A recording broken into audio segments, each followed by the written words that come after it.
Secretaría de Educación Pública.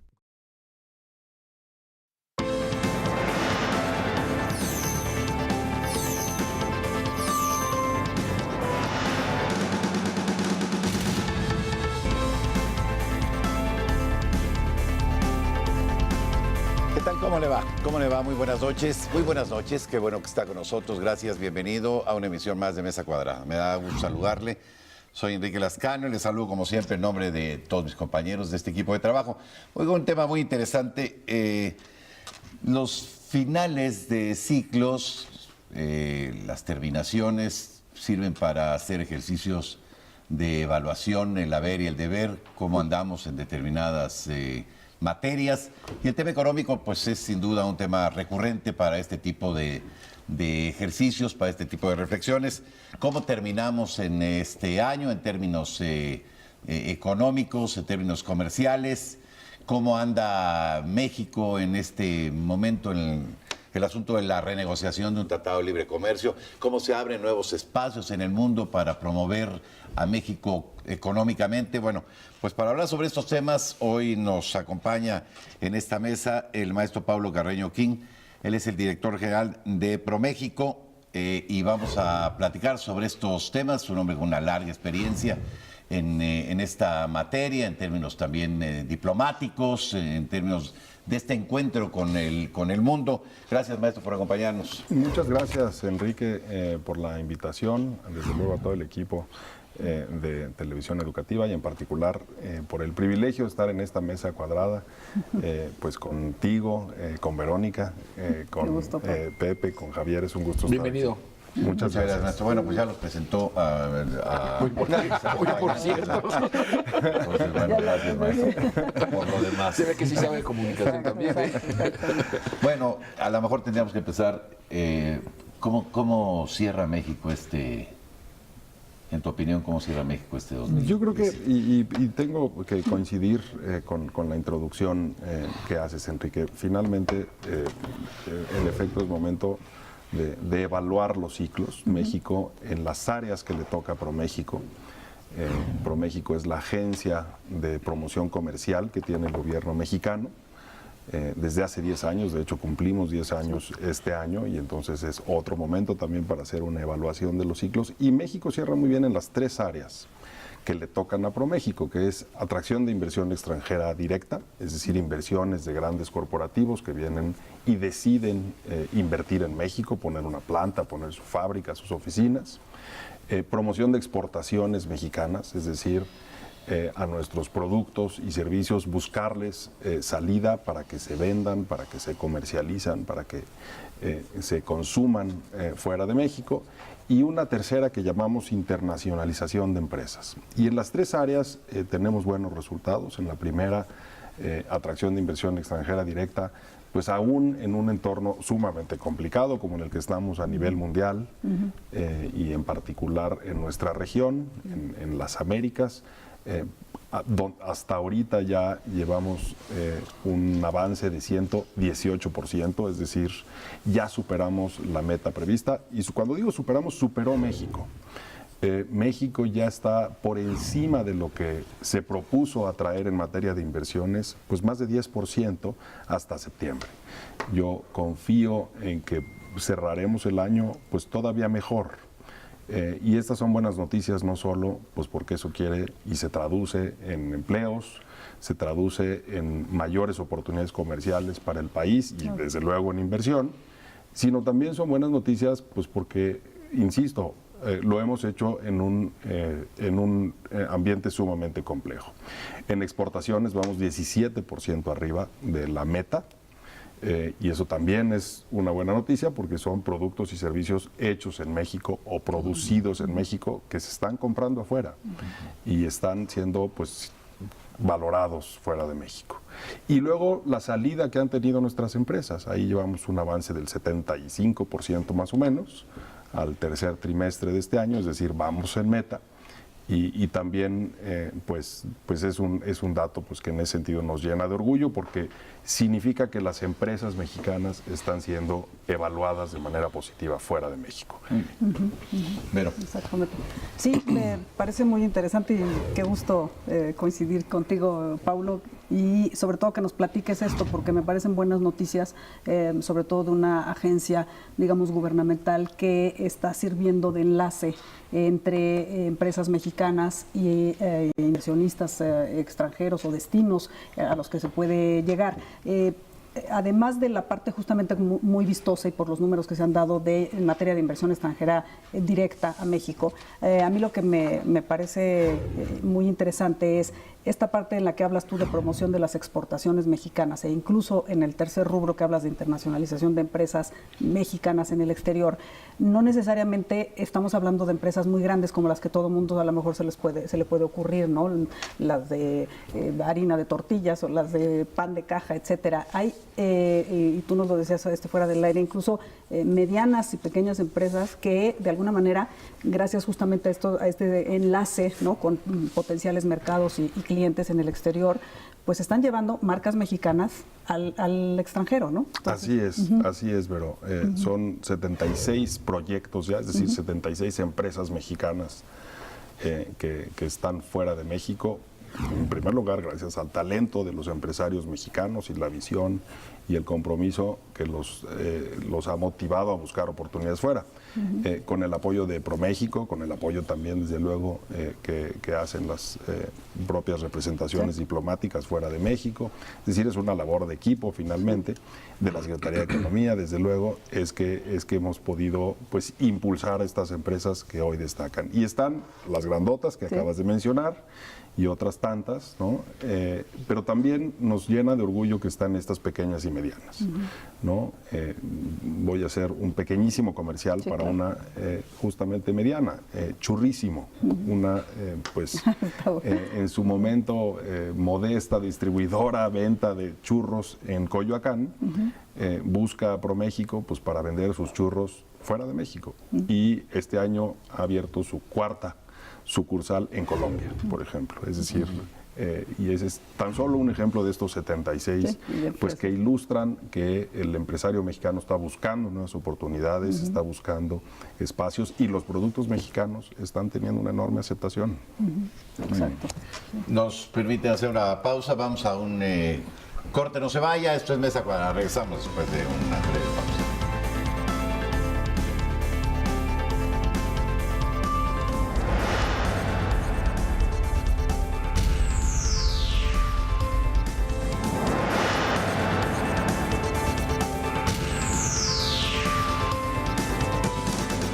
De nueva cuenta, Javier Olivo.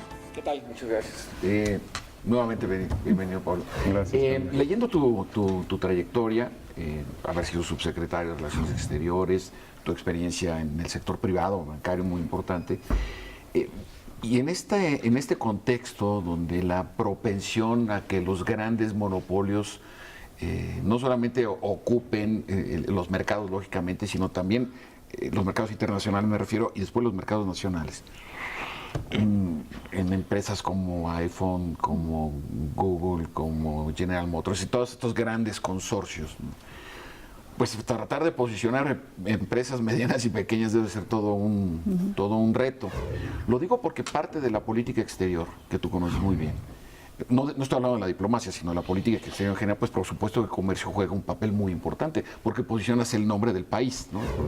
Por decirlo así, como en Londres hay una cadena muy exitosa de restaurantes que se llama Oaxaca, por ejemplo, ¿no? Entonces, en ese contexto, ¿cuáles han sido, desde tu perspectiva, los retos? No tanto las dificultades, sino los retos para poder promover estas empresas en medio de estas propensiones monopólicas. Entiendo que son mercados diferenciados, ¿no? Desde luego. Pero esta idea de avanzar el nombre de México a través de las empresas medianas, principalmente, ¿cómo enfrentar a estas dinámicas que tienen a la monopolización? O sea, ¿cuáles serían los principales obstáculos, digamos? Bueno, me da un gusto enorme también saludarte, Javier. Yo pienso que, y lo que ha hecho en buena medida ProMéxico en estos 10 años, es concentrarse en las industrias principales, en las principales industrias para México. Lo mismo en donde hemos encontrado un espacio importante para destacar a nivel mundial como país. ¿Cuáles serían la estas automotriz, Exacto. la aeroespacial, Sí. desde luego la agroindustria, de manera muy importante, industrias creativas, platicábamos también de camino hacia acá. Sí. Pero el gran reto, yo diría, y la gran salida para las empresas mexicanas no necesariamente es ir a competir con los gigantes. En algunos casos sí, y desde luego no solo hemos competido, sino hemos salido adelante. Sí. Cemento, en la ¿no? industria del Me acuerdo. cemento, Sí. por ejemplo, en la industria del pan, Ver los en camiones la industria de del vidrio, Cemex en París, exacto, por ejemplo, y ¿no? la agroindustria, es decir, pero hay otras, la que mencionabas ahorita, metalmecánica, eléctrica, automotriz, donde el objetivo es cómo participar ahí. Y hoy por hoy, estos grandes corporativos no producen sus productos, un automóvil, un teléfono, una pantalla plana, en un solo lugar. Y por ende habría que ver cómo le hacemos para que o la produzcan acá, que desde luego es un objetivo, sino cómo hacer una mejor, sino cómo complementar esa propia industria con las pequeñas y medianas empresas que hacen componentes pequeños, pequeños chips, o una tuerca, o un molde para la industria automotriz. Es una de las industrias mexicanas, una de las empresas mexicanas que mayor éxito han tenido en esto. Es Racini, por ejemplo, que hoy es uno de los líderes en la elaboración de componentes tan sofisticados, insisto, como una tuerca que va en un Maserati, ¿no? Y ya tiene una planta, por ejemplo, en Italia, otra en Polonia, en Estados Unidos otras dos, en Canadá. Es una empresa mexicana. Empresa mexicana que está haciendo un pequeño componente para una industria líder. Interesante. No se trata de hacer algo mejor que los demás, sino hacerlos juntos. Sí. Y ese ha sido, por cierto, uno de los efectos positivos pues, más destacables del Tratado de Libre Comercio de América del Norte. No solo nos vendemos y nos compramos cosas juntos en la nueva economía, unos a otros, producimos cosas juntos para vender a otros mercados. Exacto. Sería una pregunta complementaria de la de Javier. En el mundo globalizado, ¿cómo ha cambiado el esquema de inversiones? Porque todo el mundo tenemos la idea de que si hay una inversión, pues viene el dinero en efectivo, invierten, pero una sola empresa hace todo. Y no, ¿cómo se complementa en este momento la inversión, tanto en México y en el extranjero? Esa sería la primera pregunta. Y la segunda es, ¿cómo se ha adaptado México a este nuevo esquema? Yo creo que las dos preguntas, Pepe, son muy pertinentes y me permito hacer las partes de una misma y está en la parte central de la pregunta, cambiado y adaptado. México pasó de ser una economía basada en industrias extractivas hace 30 años, petróleo, campo, etcétera, a ser un país basado en la manufactura, en el sentido más simple de la palabra, en la maquila, a la manufactura avanzada. ¿Qué es la manufactura avanzada? Es justamente pertenecer a estas cadenas productivas donde participan varios países, en donde la clave es la especialización y la logística. ¿En qué consiste la logística? En estar bien posicionado, y México geográficamente está inmejorablemente bien posicionado en medio de los dos océanos, con la frontera más grande o la segunda más grande, con el mercado más activo, dinámico y voraz del mundo, que es el de Norteamérica, con 12 acuerdos de libre comercio que nos dan acceso a 46 países, más de 1 billón, o sea, 1.200 millones de consumidores. Eso es posicionamiento.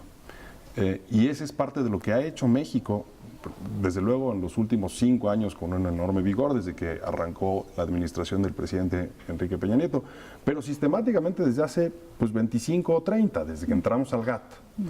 A partir de entonces México ha sido un país que sistemáticamente ha seguido un modelo político-económico que le ha rendido enormes frutos, enormes beneficios. Desde luego hay retos que hay que atender, hay rezagos en algunas áreas que hay que enfrentar, pero en términos generales le ha permitido a México ser una de las economías más atractivas para el mundo por su posicionamiento y por este grado de especialización en algunos sectores. Es decir, pasamos de hacer pantalones de mezclilla a hacer dispositivos electrónicos para una operación de oído que ni siquiera en países asiáticos especializados en eso habían podido ser antes. Y ese es parte del gran cambio cualitativo. ¿Qué está haciendo México para atraer ese tipo de inversiones? A la primera parte de la pregunta, premiar justamente aquellas inversiones que generen un enorme, pues digamos, contenido de desarrollo económico, que generen empleos mejor pagados, que generen además participar en las propias economías locales, es decir, que compren materia prima mexicana, que contraten gente cerca, que consuman bienes elaborados en México. Esas son las inversiones que nos interesan. Desde luego, bienvenidas todas las inversiones en México, pero hay que privilegiar cada vez más esas que nos permiten, digamos, pasar de la manufactura a la manufactura avanzada. Muy bien, vamos a una pausa, no se vaya, regresamos a la tercera parte de este encuentro aquí en Mesa Cuadrada. Volvemos.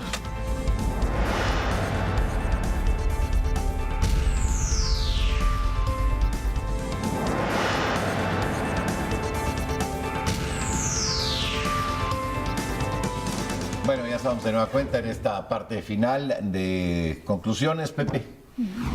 Bueno, Pablo, hay unos datos que quizá inquieten a los mexicanos o que nos inquietan a la mayoría.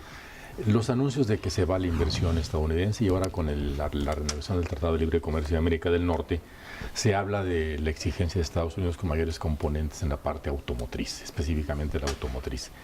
¿Cómo se mueve este mercado y cuáles son las perspectivas de inversión y de participación de México en el mundo en cuanto a producción de automóviles? Con mucho gusto, Pepe. Bueno, pues los datos dicen lo contrario, las cifras dicen lo contrario y justamente es lo que platicábamos al inicio del programa.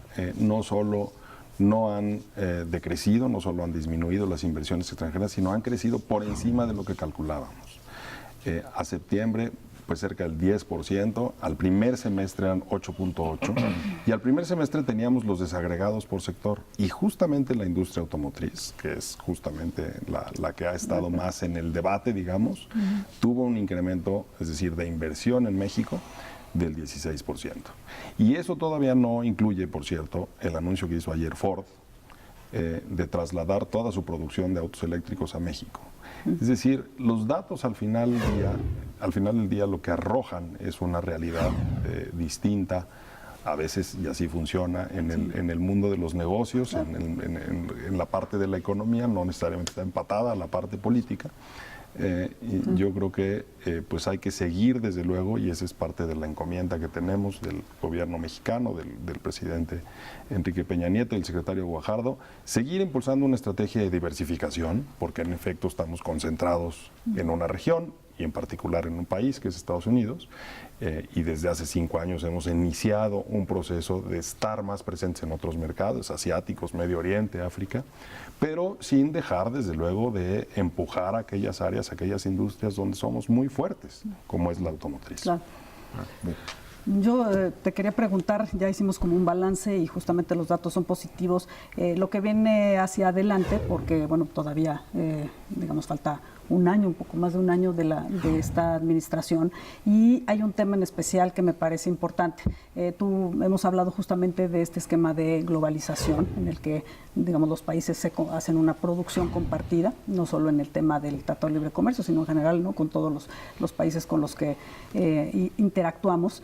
Sin embargo, lo que sí hay también es un contexto mundial de como frustración un poco con la misma globalización, es decir, de todas estas gentes que se han sentido rezagadas, ¿no?, o que no han recibido los beneficios justamente de la globalización, y los ejemplos pues ya lo sabemos, ¿no?, a nivel mundial. En nuestro país mucho se ha hablado también justamente de estos como dos Méxicos o muchos Méxicos, es decir, el México que crece a tasas ¿no?, asiáticas casi, ¿no?, del PIB, y el México que se ha quedado rezagado. Se emitió y el presidente ha impulsado el tema de las zonas económicas especiales. Mi pregunta en concreto es si ProMéxico tiene previsto justamente acciones en concreto hacia esa zona o Así con es. Empresas de esas zonas que son más sureste del país, que efectivamente pues han quedado un poquito al margen de estos beneficios. En efecto, Vero, y no solo tenemos, sino participamos activamente. Tenemos un una extraordinaria relación con el proyecto, con los representantes del proyecto, del programa. Coincido contigo, es yo creo que una de las iniciativas, si no la más importante, pues más importantes de esta administración, no solo por lo que busca, la gran asignatura pendiente, hay quien dice, sino pues por el modelo sobre el cual está construido. Y ProMéxico es parte del Consejo de Zonas Económicas Especiales, y no solo es parte del Consejo, sino ya tiene camino andado. Tenemos, si no mal recuerdo, 40 ya proyectos, es decir, 40 inversionistas extranjeros que han mostrado un interés, no solo pues por invertir, sino estar presentes. Y aquí estamos hablando de poco más de $1,000 millones que estarían justamente ingresando en estas zonas. Les interesa sobre todo, desde luego, la parte portuaria, Lázaro Cárdenas, Salina Cruz, y aquellas rubros como la agroindustria enfocados también a energías limpias, ¿no? Biodiesel, etcétera. Entonces, no solo estamos, sino estamos muy entusiasmados de estarlo como ProMéxico en un proyecto que en efecto pues tiene el objetivo de contribuir a esa que es la gran asignatura pendiente. Muy bien. Tengo 1 minuto y medio. 10 segundos para una pregunta, 1 minuto para una respuesta. Brevísimo. Estamos en la ruta, obviamente, de ya el proceso electoral y hay que hablar sobre el cambio de gobierno. Si tú tuvieras la oportunidad de sugerir qué hay que continuar, ¿cuál sería la propuesta? Yo creo que hay una parte... Fue 30 segundos, ¿eh? Tan breve como lo pueda hacer. Hay que continuar con lo que ha salido bien. Claro. Y ciertamente, pues las 13 reformas que ha impulsado esta administración, no solo buena parte de ellas están destinadas a generar un mejor nivel de vida para los mexicanos, sino todas las de contenido económica están llamadas a cambiarle la cara a nuestro país, literalmente, y forjar un mejor destino para México a través de mejores condiciones, por ejemplo, de inversión. Yo creo que eso hay que seguir por ese camino, pues porque ya está la infraestructura. La parte más complicada, sí, el marco jurídico, que era crear el marco jurídico, las condiciones, etcétera, ya están. Lo que sigue es pasar a la cosecha, desde luego sin descuidar aquellos que no han sido beneficiarios del proceso de globalización, de integración mundial, etcétera, etcétera. Entonces, independientemente, desde luego, de las opciones políticas que están en la mesa, hay cosas que no hay que cambiar. Por supuesto. Gracias, maestro. Muchas gracias. Gracias, Contrario, maestro Enrique. Pablo Carreño King. Gracias, Vero. Gracias, doctor. a Gracias, ustedes. Pepe. Buenas noches. Gracias a usted que nos hizo el favor de acompañarnos en una mesa cuadrada más. Yo soy Enrique Lascano y en nombre de todo este equipo, que tenga usted lo que resta de una aventurosa noche. Hasta la próxima.